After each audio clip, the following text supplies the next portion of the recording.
حضرت ابو سعید خدری رضی اللہ عنہ بیان کرتے ہیں کہ آقا کریم علیہ الصلاۃ والسلام نے فرمایا، لا یشکر اللہ من لا یشکر الناس، وہ شخص اللہ تعالیٰ کا شکر گزار نہیں جو لوگوں کا شکر ادا نہیں کرتا۔ اس حدیث کا مطلب یہ ہے کہ جو شخص لوگوں کے لیے قلیل احسان پر شکر ادا نہیں کرتا، وہ اللہ تعالیٰ کے لیے کثیر جزائل پر، احسانات پر بھی شکر ادا نہیں کرے گا، اس لیے کہ لوگوں کے احسان اللہ تعالیٰ کے انعامات میں سے ہیں، کیونکہ انہیں اللہ تعالیٰ نے یہ نعمتیں عطا فرمائی ہیں،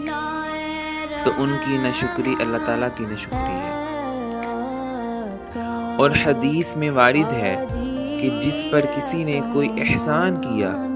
تو اس نے محسن سے کہا جزاک اللہ خیرا، کہ تمہیں اللہ تعالیٰ بہترین جزائے خیر عطا فرمائے،